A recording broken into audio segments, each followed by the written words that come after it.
It's my privilege to introduce Senator Jack Hill, longtime servant of ours, and he knows Josh much better than I do, so I'm glad to have you introduce him. Thank you for coming. Thank you very much.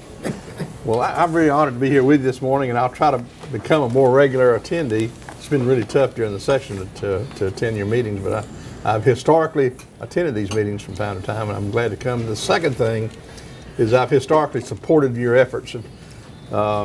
When the previous chairman were here, things that you were trying to do anytime that I can help or support financially, I'm happy to do that with whatever the party needs to do here locally. Just a word about Reed. I've known Reed for a number of years. He is, as Dr. Woods, a conservative voice in a place we don't look for conservative voices as much as we should, and that's on college campuses. But I can tell you, Reed's a great guy, and he's outspoken when he needs to be about conservative principles. Secondly, I'm qualifying for re-election this week. It'll be 15 terms. We've got things to do. We've got reapportionment coming up. I want to try to keep Bulloch County together in this senatorial district, not let them split it up. I think that's pretty important. We of course, we'll do a census in 2020, and then 2 years later we'll vote on a reapportionment plan. So that's pretty important, I think. It's a 2-year term. The other thing, I've left a pen which has my email address on there, and I've left my column for this week, which went out by email yesterday. If you'd like to receive that column, you'll send me an email. We'll put you on our list. It goes out every Friday by email. I'll let Josh talk about the tax cut that we just passed without the Delta Airlines credit. Although I have to tell you, I think the tax credit's a good idea for that industry. They're 3/5 as big as Amazon, so maybe there's a case to be made for it. But the principles the Lieutenant Governor stood on this week are principles I think we all stand on, and I salute him for that. Josh McKoon has been a force since he took the Senate seat from over in Columbus. He is bright and articulate, and he is not scared of a fight. And in this day and age, those are pretty good qualities, I'll tell you. But I can tell you this: he is an important person in this election campaign, because the Secretary of State's office, as we were just talking about earlier, is tremendously important because of the elections. Not only do they have a lot to do with small business and making small business successful, and he'll talk to you about that, but the elections process is constantly under attack from Democrats and from folks who would like to have it a different way. So this seat is really, really important, and we need to really support a Republican candidate, and I believe that Josh is that candidate. Josh has authored very important legislation in other years and this year as well. This year's no exception. He is a true conservative. He didn't just get that way. He was conservative from the minute he ran for office, and the minute he's been there, and he hadn't changed a bit. Fought with the House a good bit. He's had his battles with the House, but he's always stood on principle. And I can just tell you, in my opinion, he's a highly capable young man who brings unique talents to the Secretary of State's office, and we cannot, in my opinion, we can't do better than Josh McKoon. So I appreciate y'all letting me come by. I've got a meeting in Savannah at 10, so I'm going to try to get on the road and make that meeting. But I wanted to be here with you this morning, and thank you for your past support. Ask you to help me in whatever campaign develops in this coming election year. Thank you. Thank you. Josh, thank you very much. Thank you. Good luck, Jeff, good luck to you. Sleep. Well, Okay. I'll put them to use next week. Okay, all right. That's good. Be safe. If you need more, just email and let me know. I want to thank Senator Hill for that introduction. I feel very fortunate to have served with him during my last 8 years in the state Senate. The budget process, we talk all the time about the only thing we are constitutionally required to do in the legislature is to pass the budget. And that is an enormously complicated task. And Chairman Hill guides us through that process every year.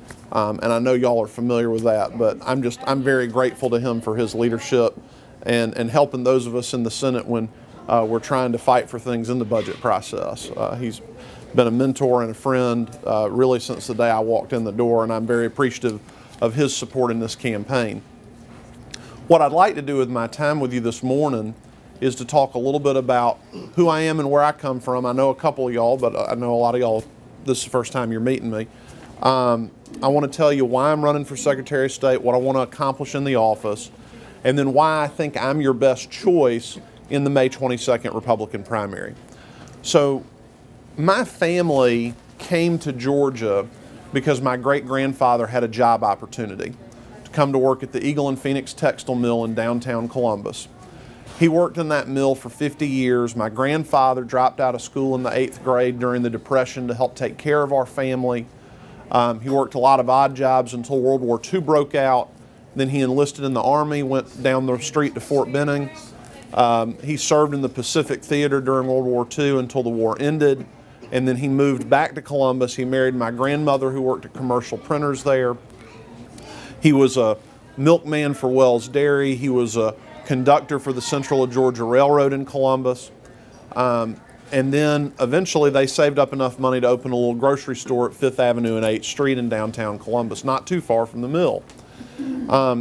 They had a lot of small businesses. They had a filling station. They had another grocery store. One of my earliest childhood memories is refilling the Coca-Cola machine with my granddad at the laundromat, which was the last business they owned and operated.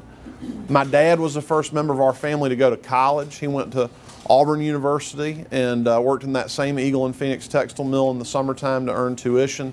He went on to law school, and he's practiced law for the last 40 years. And I followed in his footsteps. I'm real familiar with Statesboro because I went to Furman University for my undergraduate education. And during those years, we were in the same conference, and I came down here for quite a few football games and other athletic contests.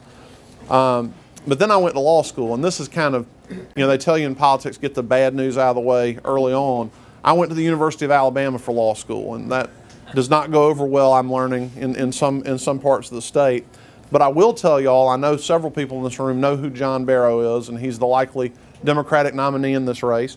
And I know most of you probably know what Twitter is because of the President of the United States.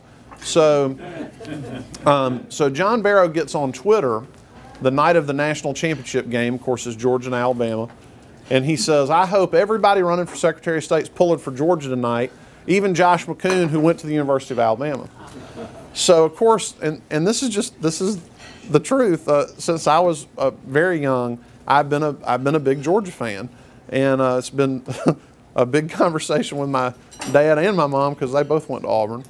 But anyway, I responded back to Congressman Barrow on Twitter, and I said, "I'm pulling for Georgia tonight," and I didn't have to ask Nancy Pelosi permission. And I haven't heard back from the congressman since then. Hey, Dan, I don't want to interrupt you, but University of Georgia Law School is not without fault. They would not admit women to the law school in the 60s and even early 70s. Wow, I didn't know that. You didn't know that. So No, ma'am. That's something that we should know about. But anyway, I tell y'all all of that about me and my family just to give you a sense of who I am and where I come from, and to tell you a little bit about what animates my interest in politics and public service, which is my family's really been able to live out our American dream. Every generation of our family's done a little bit better than the one before, stood on the shoulders of the folks who came behind us, and took advantage of opportunities that this state and this country gave us. What I feel like, and one of the reasons I've been involved for so long, is I feel like it's getting harder for people to achieve their American dream. We talk about Georgia being the #1 state to do business, and that's a good thing. But what we really mean when we say that is that Georgia is the #1 destination for Fortune 500 companies to locate headquarters in the metropolitan Atlanta area. In the last 15 years, we've seen Georgia's share of low-income families increase and middle-income families decrease.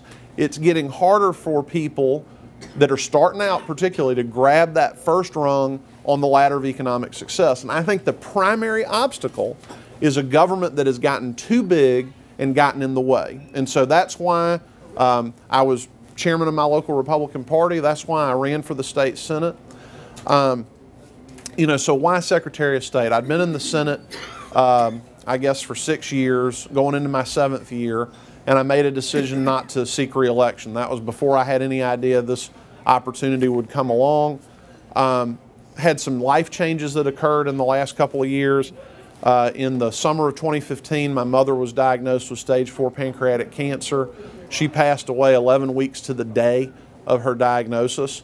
And that experience really focused my mind and made me think a lot about the fact we all have a limited amount of time on this earth, and what are you going to do to make the most of that time?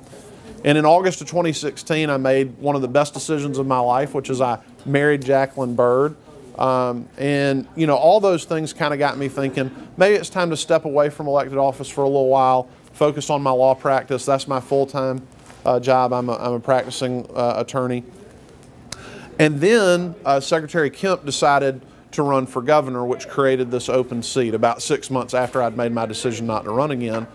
Got a lot of feedback from folks, a lot of people saying, you're a lawyer who's practiced election law. We need somebody in this office with that background. So my wife and I prayed about it and made a decision over the summer last year to get in the race. So why am I running for Secretary of State? I'm running to make Georgia the fastest state in the nation to get a job and the toughest state in the nation to cast an illegal vote. That's really what my platform boils down to. And what do I mean by that when I say what I want to accomplish in the office? When we talk about the fastest state in the nation to get a job, people say, Secretary of State, doesn't that deal with elections and filing corporate paperwork? What does that have to do with jobs? Well, the Secretary of State oversees 41 licensing boards that issue over 100 different licenses. Now, 40 years ago, fewer than 1 in 20 Americans had to get a license to go to work. And when you think about what is a license, all a license is a permission slip that you get from the government that you have to pay for to go work. Now, sometimes there is a public health or public safety interest in having something licensed, like nurses or engineers, and doctors too. But there are other things that there really isn't a public safety or public health interest. I think y'all would agree with me if the state did not require librarians to have a state license, which we currently do, that no public health or public safety crisis would happen the next day, And I told y'all fewer than 1 in 20 Americans had to get a license 40 years ago. Today it's more than 1 in 4. So you're talking about every 4th person you see working has to get some kind of license to go to work. The pendulum swung too far in the direction of regulation. And just to give you an example, there's some professions that I think we ought to deregulate entirely, but then there are others we ought to ask ourselves, is there too much red tape? Are there too many barriers to entry? A cosmetology license holder in our state, this is somebody with a license to cut and color hair and do nails, on average spends 350 days in training before they get their license. Now, by way of comparison, an EMT license holder, now this is a person who has a license to render life-saving aid in the event of a medical emergency, on average spends 31 days in training. There is something wrong with a system where it takes 10 times the training to get a license to cut and color hair and do nails as it is to render life-saving aid in the event of a medical emergency. I guess that's probably obvious to you, but what I'm saying is there are opportunities in this area to ask 2 questions of every licensing board. Is this something that should require a permission slip from government to go do? If the answer to that question is yes, are we making it as simple and as easy as possible for you to get that license so you can go to work and be a productive member of society and become a tax-paying citizen? And so I think what we've got to do is streamline our licensing. We can create a lot of jobs. Senator Hill mentioned Amazon and talked a little bit about aviation. There are a lot of jobs in these industries that need to be filled, but there are people that can't get there. I spoke to a lady a couple months ago. She wants to cut and color hair, but she's not interested in nail care. Well, she can't take a test just for that. Why is that? Why can't we make it modular so that you take tests for the skills you want to go out and practice rather than the skills the state says you have to have? So I think there are great opportunities there for apprenticeships and other things. So the number one job, in my opinion, of the Secretary of State is to connect as many Georgians as possible to the dignity of honest hard work through licensing reform. Now, what about elections? Everybody wants to talk about elections. The first thing that I get asked almost everywhere I go is, what about the voting machines? So let me spend just a minute talking about that. 15 years ago, the state decided to enter into a statewide contract for voting machines. I'm assuming everyone in this room is a voter, so you know what I'm talking about when I talk about the touchscreen voting machine. It's a fully electronic process. We are one of 5 states in the nation that still has a fully electronic voting process. The trend nationally has been to go not necessarily to a purely paper system, but at least a system where there is some sort of paper trail that is auditable. Wherever you are on this issue, what you need to understand is the people who service the current voting machines have told me that 2020 is the last election that they can guarantee we will be able to service all the machines statewide. So we are in a position where we're going to have to migrate to some other solution. And the question is, what will that solution be? My position is we need an open and transparent RFP process. We're talking about millions of your taxpayer dollars. It needs to be a fair, level playing field for all the folks that participate in this election equipment space. And we need to have a system that includes a paper element that can be independently audited and verified. Why is that important? There was a mayoral election in Atlanta, maybe some of y'all followed that, in December. That election, you had almost 100,000 people vote. There was about a 750 to 800 vote margin of victory. The losing candidate wanted a recount. Well, you can't really do a recount on fully electronic machines. You can run the machine again and it'll spit out a tape. But in terms of actually looking at physical ballots, that is an impossibility in our current system, other than the absentee and provisional ballots. So we need to move to a system where we can, in my opinion, restore voter confidence and frankly, hopefully have a better process for the voter as well. I mentioned earlier about being an election lawyer. I've handled ballot access cases. I've handled election contests where somebody's challenging the result of an election. I understand very well how the Georgia Election Code works. Why is that important in being Secretary of State? Secretary of State used to be kind of a sleepy office, and then something happened in the year 2000. That's right. The Bush versus Gore election. Many of you may remember that. Many of you may remember Katherine Harris in Florida and the Bush versus Gore litigation. Since then, what we have seen from folks on the far left, because they know in a state like Georgia, they're not going to change Georgia election law in the State House, because Senator Hill, other Republicans, they're not going to allow that to happen. So the strategy has shifted to go from the State House to the courthouse and look for a judge who will recast Georgia election law in the direction they want. And you don't have to look very far for an example. Last summer, in the Karen Handel-John Ossoff race, and I'm very thankful I live in Columbus. Y'all should be thankful that y'all live here, because you were not assaulted by the $50 million television ad blitz that was going on in that campaign. But there were a number of lawsuits filed by out-of-state left-leaning groups, including one challenging our 30-day blackout window for voter registration. I don't know if everybody in the room is familiar with this, but the law says, for example, this is a good reminder for me, it's a little self-serving, but May 22nd is the Republican primary. So if you're not registered to vote, or you know someone who's not registered to vote, they have to be registered by April the 24th if they want to participate in this primary election. So why is that? What's the policy reason for that? Are we just trying to be mean to people? No. The policy reason is local boards of elections and probate judges and elections officials need the time to validate that you are who you say you are and that you are eligible to cast a vote. That is why we have that 30-day window. So anyway, they sued, and they got a judge, a federal judge, to say, well, it's 30 days before the runoff, not 30 days before the election. So here we are. There's an election in April and a runoff in June, and we've got people in May registering for the election in DeKalb, Cobb, and Fulton County. Now, you can imagine the nightmare that creates for local elections officials. I've talked to a lot of them. It's impossible to verify and validate that these people are who they say they are in that time window. You had, during that extra 60 days, 10,000 new people registered. That election was decided by 9,000 votes. Now, a lot of those newly registered voters didn't turn out, but it could have been the difference in how that election turned out. So these are critically important questions. Now, when we lost in federal district court, what the state of Georgia did is said, we surrender, we give up. That's not what we should do. If we're having our election law assaulted in court and the position being taken by our elected officials, that's what an appellate court process is for. And having somebody that understands that and can sort of balance the probabilities of us being successful, managing that kind of litigation is going to be real important. I'm the only one in this race on the Republican side that has that election law background, and it's just very, very important. We've been sued also in multiple counties around the state to print our ballots in multiple foreign languages. Now I want you to think about this. I talked about the American dream earlier. It's been open to my family. It's open to everybody that legally comes to our country.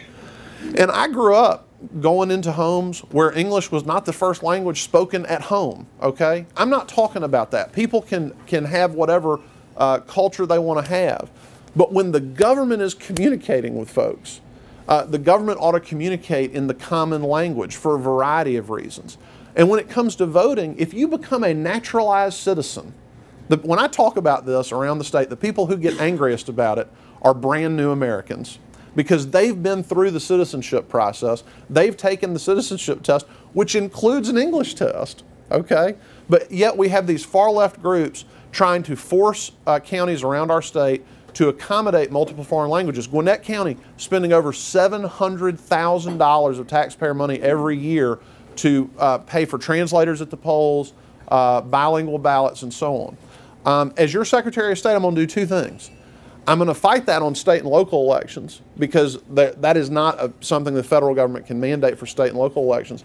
But I'm also going to remind our folks that we have a Republican President of the United States, we have a Republican Congress.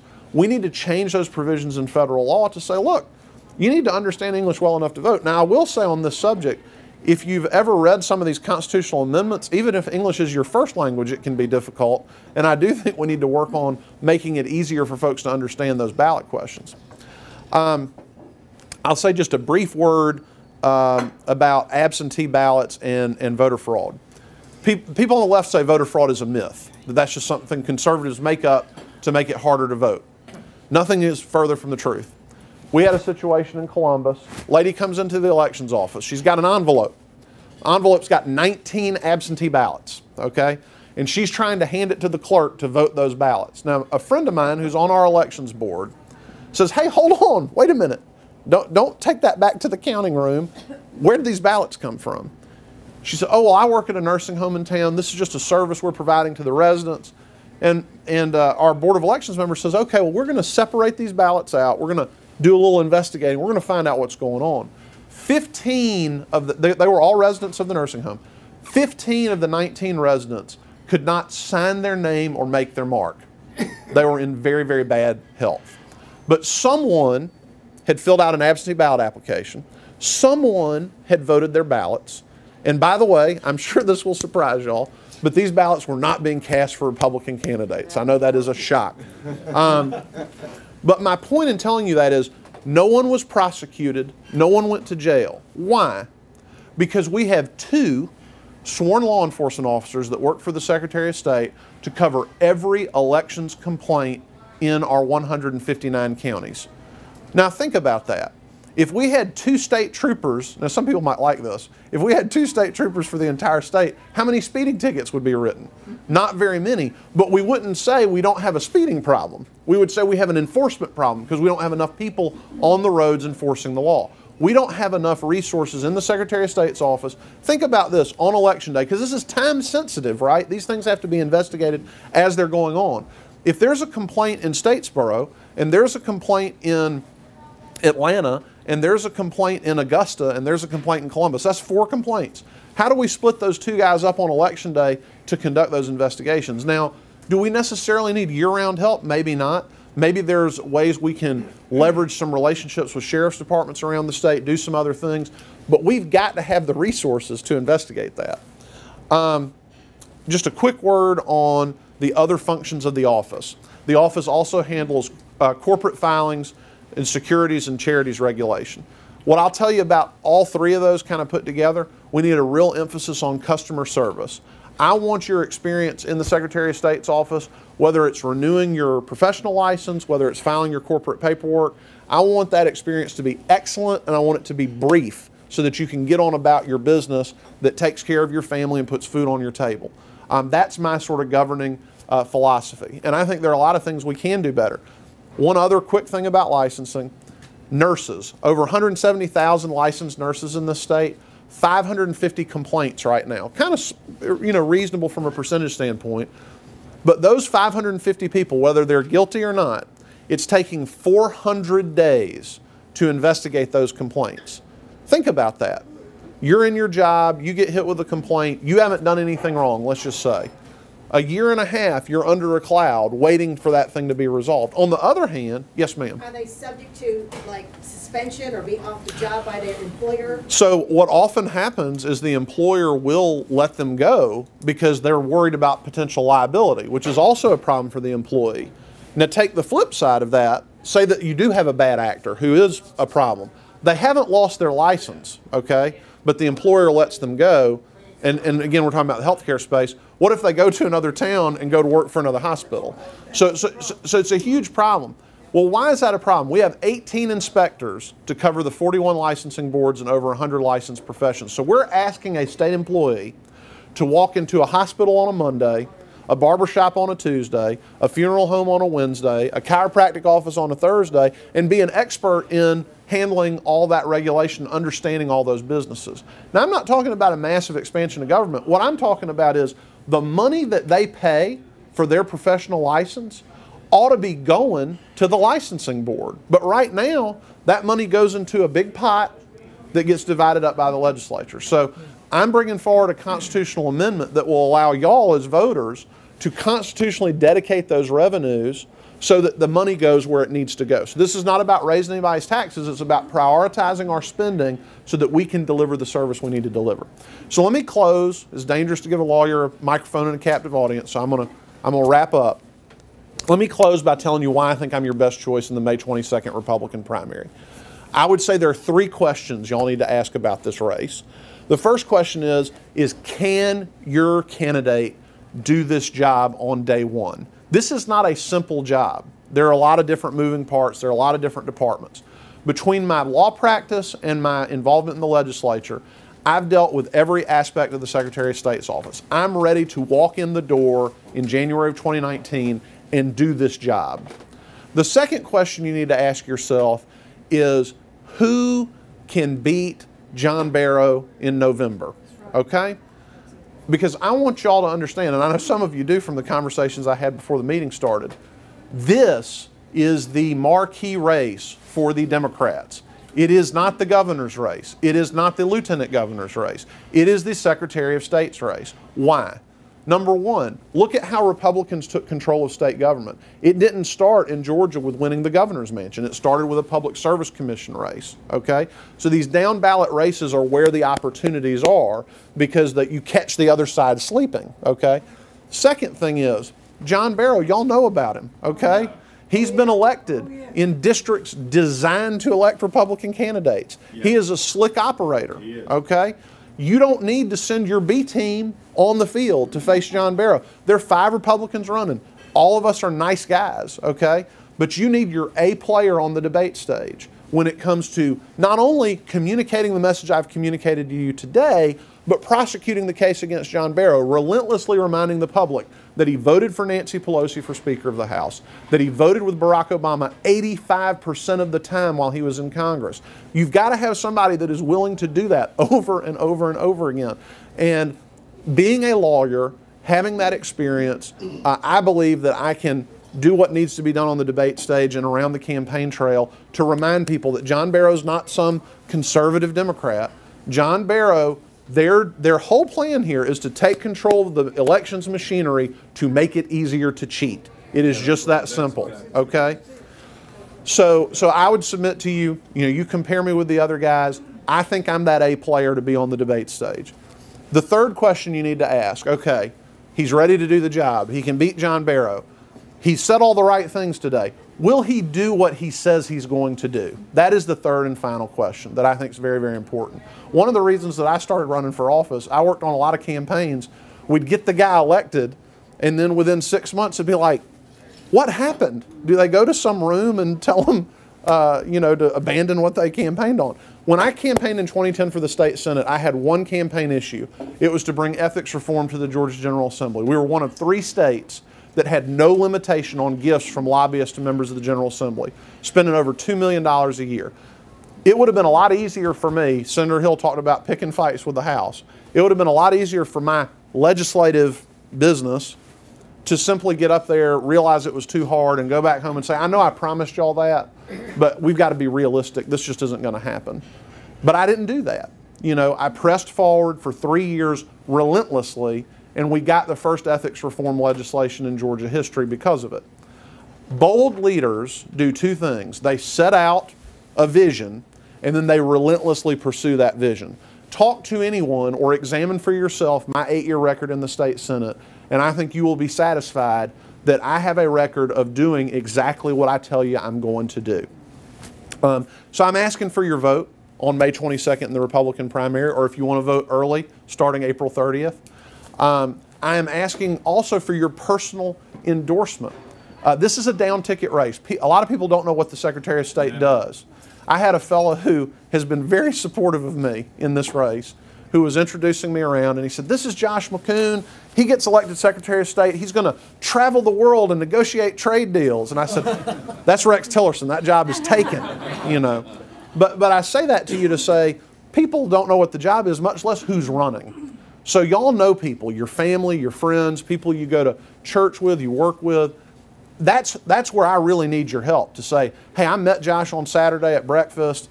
He's a great guy. We need to get behind him for Secretary of State. Because what we do not need to do is we do not need this election to go into a July runoff where the person, whoever emerges, has 2 months to raise money and deal with John Barrow. Because I guarantee you, John Barrow is going to be the nominee on May 22nd. That's right. So it's just real important that we consolidate and get behind. We have a sign-up sheet that I'm going to have with me afterwards. Y'all have been very gracious to listen to me go on as long as I have. If there's time for questions, I'll be glad to take a few. If not, I'll sit back down. Yes, sir. Well, it is 9:30. We've been here an hour. If you need to go, don't be afraid. But yes, open for questions. I've been reading your sheet here, and you seem to make an emphasis about illegal aliens. And the first bulleted item is preventing illegal aliens from improperly voting. Yes, sir. I'd like to commend you for calling them illegal aliens. Well, let's be real clear about that. But yeah. the second part, but the reason for my question is, you say improperly voting. Is there a way that they can get around and properly vote an illegal alien in the state of Georgia? Right. So no. I mean, you know, if you're not a citizen, yeah, you're not entitled to vote. Period. End of paragraph. Yeah. The problem that we're talking about, and you know, we kind of pick and choose when I'm giving these presentations because I don't want to go on too long, but Georgia has issued over 48,000 driver's license or identity cards to illegal aliens with deferred action from President Obama. Now, what happens when you get a driver's license? Most of you are probably familiar with the motor voter law, okay, where they register you automatically to vote unless you say, hey, don't register me. Now, we've got some information from the Department of Driver Services that indicates that question's not even being asked anymore, that basically the person has to know to say, hey, don't register me. Now, you think about 48,000 votes in a statewide election, yeah, that's a significant number of votes. We don't know, you know, how many of those folks are potentially registered. Now, if you got out your driver's license and you looked at it, and then I had a driver's license that one of these illegal aliens receives, the only difference between your license and theirs are the words limited term printed in tiny black lettering at the top of the license. Not non-citizen, not no lawful status, not entitled to vote, just limited term. I've asked elections officials all over the state, are y'all training your people to look for this when licenses are presented? It's not happening. It's not happening. So one of the things I'm going to do as Secretary of State is I'm going to take the limited term database, which are people that do not have lawful status to be in the country, and people who have lawful status to be in the country but are not citizens.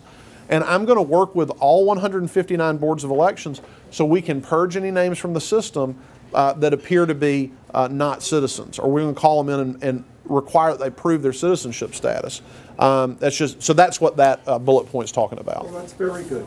Yes, ma'am. Can you raise raise the money to be the top dog because they're going to put all the money in the barrel just like they did in Karen Handel. And we all helped Karen Handel. Yes, ma'am. Gave her money, and we knew that was a very important race. And this Secretary of State is just as important, right, Jamie? It is a very important race. Yes, ma'am. They're going to put all their money. They're not even going to give any money to the Democratic candidate. They know they're going to lose. That point is to get a Secretary of State so they can cheat, like they've done in other states, like in Minnesota, where they elected Franken with 200 votes in the Secretary of State. Back of the car. In the trunk of a car. They pulled 200 votes out. So I appreciate that question. We have an excellent fundraising operation, and we have raised in the last disclosure period. We raised the most money. We raised over $200,000. It's going to take more than that. Oh, it is. It is. It's going to take a lot more. And- They're going to pack it in. And we also have the most money on hand. We have this. I have the endorsement, including Senator Hill, of 21 of the Republican state senators. I've worked very hard to try to consolidate Republicans around this campaign because of that. But you're absolutely right. It's the money. We've got a lot more work to do. And the reason you haven't heard me ask anyone for money today, just so you know, I am still a state senator. We are in the legislative session. I am not allowed legally to ask or solicit people for money until midnight on March 30th. So, but I do not in any way discount the vital importance of having the money because John Barrow, there will be money flowing in from the state, from New York and Los Angeles. And so we're going to have to come together, which again is why we need this to be over on May 22nd. We do not need this to bleed into runoff. So I personally will give you money if you come out in the primary. But we don't want this mess like with Karen Handel. That woman fought hard, and she is good. But she was really under undue pressure. And of course, he's going to run against her again. You know that. Oh, yes, ma'am. Yes, ma'am. Got a question. Okay, Yes. so Eric Holder has this fairly newly formed National Democrat Redistricting Committee, his partnership with Barack Obama. They plan to gerrymander all the districts, and they're working to take over at the state level because they know they're not functioning. They're going to be able to do it necessarily at the federal level. They want to use after the 2020 census. Now I know that that's in the future. Can you speak up a little, Don? Sorry. I'll repeat the question. Yeah. So the Census Commission just said that they're not going to use Obama's questions, which were very invasive on the census. So what my question is, with Holder and Obama working to gerrymander clearly so that Republicans cannot take any districts all across the state so that they can affect the very situations like yours, what can you do if they succeed? Because they're doing it right now, even though they're working off the 2020 census, they're doing it now. Right. Can you stop that, and can you get other states to stop them from doing that? So this is a question about redistricting. And you heard Senator Hill say something about redistricting. In 2021, the legislature will meet in a special session to redraw our congressional map, our state Senate map, and our state House map. In 2010, Republicans were very successful in taking state legislatures around the country, taking them over, taking control of them. And as a result, we had favorable maps come from around the country, which has a lot to do with our Republican majority in the U.S. House of Representatives. So the question is, Eric Holder, the author of the Fast and Furious scandal, among other things, not content to simply go into retirement, has now started a group that is dedicated to using courts to interfere with the redistricting process in every state in the country. We've seen it going on currently in Pennsylvania. We've seen it in North Carolina. They definitely have Georgia in their sights. There's a lawsuit right now pending on some state house districts that were done in the middle of this decade. So how do we deal with that? We deal with it by having strong leadership from the governor on down. Now, John Barrow, one of the things he is telling that is just not accurate, he is behaving as though the Secretary of State handles redistricting. You know, he goes around saying, well, I was gerrymandered and this was bad and this was bad and we need fair districts. Well, of course, the Democrats, I'm sure most of you remember, they were not very interested in fair districts when they were in the majority. And the idea that he's going around saying that is just kind of laughable. But the Secretary of State does not have a role in our process of redistricting. I was in the legislature during the last redistricting in 2011. What happens is a bill is introduced with the maps, 3 different bills, one for Congress, one for State House, one for State Senate. It's debated in the House, goes to the Senate. Once they both pass it, the governor signs it. It is a purely legislative process. It's like any other legislative process. And that is by design. That is by the design of the federal and state constitutions. So this is not anything new. But Democrats don't like the result that the democratic process is giving them, so they want to create an uber legislature in the federal court system to hash out all these maps. So we have to fight that. We have to fight it in the Attorney General's office, the Governor's office, and I'll certainly do everything I can to speak out about it as Secretary of State. Yes, ma'am. Districts are drawn on the basis of what? The census? So yes, so there'll be a census count in 2020, Right. and then based on population, they'll draw the map. Therefore, it's incumbent upon us to volunteer as census takers and make sure that that census is accurate and we are recording citizens, voting citizens that are entitled to vote. So that goes back to that illegal. And make sure that the information that our legislation is working upon is accurate and truthful. That's absolutely right. And President Trump, you asked about the census questions. President Trump has submitted some new census questions to get at that subject about immigration status. And the same thing, and I'll go back to this other, as citizens, you don't have to get out and knock on doors. You don't have to get on the phone and make hundreds of phone calls a week. You can sign up to be a poll watcher. There are districts that, precincts that have been left vacant. There's a guy in Claxton that used to brag about voting 8 times because he went in with the elderly people that couldn't read or couldn't understand the ballot, and you can take in an assistant to help you vote. Be a poll watcher. All you have to do is register with your local voter registrar, and there's a tiny bit of training. You can't interrupt anything. All you do is watch and document. And unfortunately, it goes back to the enforcement. And since you raised the poll watching issue, I'll just briefly say this. The Secretary of State has the authority to appoint statewide poll watchers who have the jurisdiction to do that. I'm going to make a real effort in our office in an off year to go into communities and say, hey, if we grant you a statewide poll watcher credential, are you willing to take not just that day, but are you willing to take some of the advanced voting days and cover this area to make sure that those kinds of things aren't happening? Because that is the other piece of the voter fraud problem. One part is enforcement. The other part is who's minding the store. You know, we're asking the poll workers are validating your identity there, and they're making sure that you get the right ballot style. That's what they're really charged with. It's not fair or right or something we can expect them to also be policing everything that's happening in the precinct. That's why we have poll watchers, and it's critically important. Can they set the vote aside if they have a question about it? So if a poll watcher raises an issue, there's a process that is followed within the precinct. The best example I can give you, if somebody is clearly doing something that appears to be wrong, what will normally happen is they'll be allowed to cast a provisional ballot instead of voting the electronic voting machine, because again, because we have purely electronic voting, once that vote is cast and it's on the memory card, there's no way to separate it out for adjudication. But if you have a paper ballot that is retained, then you can separate it out and adjudicate it later at the Board of Elections. Jeff, what can we do? I mean, Josh, what can we do about putting some of our people in the actual polls as the poll worker?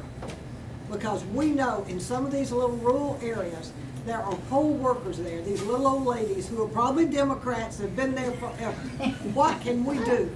Well, I think a couple of things. One of the biggest problems we have is, I mean, there isn't exactly a line like Black Friday when they say, hey, who wants to be a poll worker? Yeah. So we got to have more people doing the training and being prepared to go do that. So I think that's a big part of it, is public education, to say, how do we do it? Who do we go to get our people in there? Well, you need to go to your local elections officials. So in some counties there's a Board of Elections. In some counties it's going to be the probate judge. But you need to go to them and say, hey, if I'm interested in being a poll worker, what do I do? Who do I see? Where do I sign up? That's the answer. See Ms. Jones here. Mm-hmm. Who's that? See Ms. Jones here. Okay. She's the election official here. You can volunteer for that. I mean, she's always begging for volunteers. Right, that's what I'm saying. People are desperate to have that help, so it's a great opportunity, you know, for us. All right, I think I've probably exhausted all the questions. Thank you, John. Thank y'all very much. Now, you're Alex's favorite. You know Alexander Yes, Kendall. ma'am. Yes, But now ma'am. look, you've got to raise the